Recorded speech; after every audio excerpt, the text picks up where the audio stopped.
नमस्कार मेरे प्यारे दर्शकों, मेरे प्यारी सहेलियों, मेरी बहनों।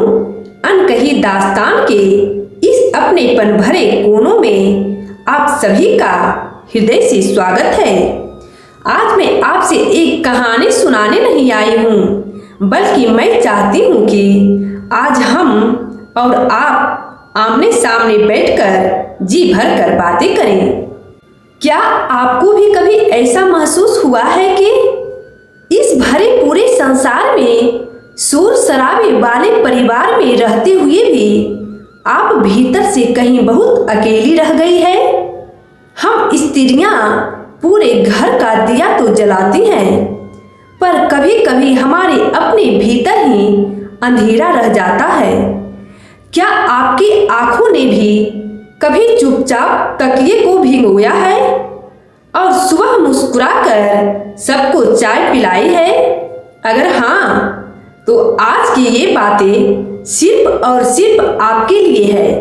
आगे बढ़ने से पहले अपने इस सहेली के लिए कमेंट में राधे राधे जरूर लिखिएगा, ताकि मुझे लगे कि मेरा परिवार मेरे साथ है। सहेलियों, आज मैं आपको एक ऐसे स्त्री की दास्तान सुनाती हूँ जिसका नाम शायद हम में से हर दूसरी स्त्री का नाम हो सकता है। वह एक ऐसी गृहिणी थी जिसने अपने अस्तित्व को रसोई के धुएं और बच्चों की किलकारियां में कहीं विलीन कर दिया था। उसने रिश्तों को कांच की तरह सहेजा, इतनी सावधानी से कि कहीं कोई दरार न आ जाए। लेकिन जानते हैं विडंबना क्या थी? रिश्तों को सहेजते सहेजते उसके अपने हाथ लहूलुहान हो गए, पर किसी ने उसके जख्मों को नहीं देखा।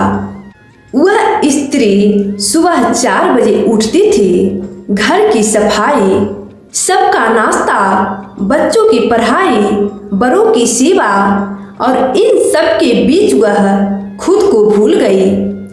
एक दिन उसके पति ने उसे बस इतना कह दिया, तुम दिन भर घर में करते ही क्या हो? सहेलियों, सोचिए उस दिल पर क्या गुजरी होगी जिसने 18 साल 20 साल अपनी सासें उस घर के नाम कर दी थी। क्या आपके साथ भी कभी ऐसा हुआ है कि आपके अथक परिश्रम को महज एक छोटा सा काम कहकर टाल दिया गया हो? मुझे अपने आप बीती कमेंट में जरूर बताइए, मैं आपका हर दर्द सुनना चाहती हूँ। जब उस स्त्री का मन भर आया तो वह दौड़कर अपने ठाकुर जी के विग्रह के पास गई। उसने रोते रोते हुए पूछा, हे गोपीनाथ, क्या मेरा त्याग व्यर्थ है? क्या मेरा प्यार केवल एक बोझ है? तभी उसे एक ऐसा एहसास हुआ जैसे साक्षात कान्हा ने उसके सिर पर हाथ रखा हो। एक आवाज गूंजी, पगली, तूने संसार से उम्मीद लगाई, यही तेरी भूल थी। तूने जो त्याग किया वो मेरा प्रसाद था। दुनिया भले ही तेरी कीमत न झाके, पर मेरी नजरों में तेरा स्थान सबसे ऊंचा है। मेरी प्यारी बहनों, याद रखिएगा, जब दुनिया दरवाजे बंद कर लेती है तब कान्हा की बांसुरी की धुन हमें रास्ता दिखाती है। भक्ति का अर्थ केवल माला जपना नहीं, भक्ति का अर्थ है उस शक्ति को पहचानना जो हमें हर रोज टूटने के बाद फिर से खड़ा करती है। मैं जानती हूँ आप में से कई बहनें इस वक्त ये सुनते हुए अपनी आंखों के कोने पोंछ रही होगी। मैं भी वही हूँ जहाँ आप हैं। हम स्त्रियाँ घर की नींव की वो ईंट है जो दिखती नहीं, पर पूरे महल का बोझ उठाए रखती है। कभी कभी जी करता है ना कि कोई आए और बस इतना कह दे, आज तुम आराम करो, मैं सब संभाल लूंगा। लेकिन सहेलियों, अगर दुनिया ऐसा न कहे तो उदास मत होना।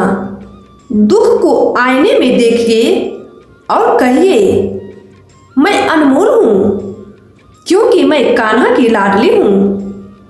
तो मेरी सहेलियों, आज की इस लंबी और दिल की चर्चा से हमें ये सीखना है कि दूसरों को खुश रखने की दौड़ में अपनी मुस्कुराहट मत खोने दीजिएगा। समय निकालिए थोड़ा अपने लिए भी और थोड़ा उस माधव के लिए भी। अगर आपको मेरी ये बातें अपनी लगी हो, जैसे कोई सहेली आपसे बात कर रही हो, तो इस वीडियो को अपनी अन्य सहेलियों और बहनों को भी भेजिएगा। इस अनकही दास्तान परिवार को और बड़ा बनाइए, ताकि कोई भी माँ या बहन खुद को अकेला न समझे। सब्सक्राइब करना मत भूलिएगा, क्योंकि कल फिर मैं मिलूंगी आपके पास एक नई बात और एक नए सुकून के साथ। अपना बहुत ख्याल रखिएगा। जय श्री कृष्णा, जय राधे राधे।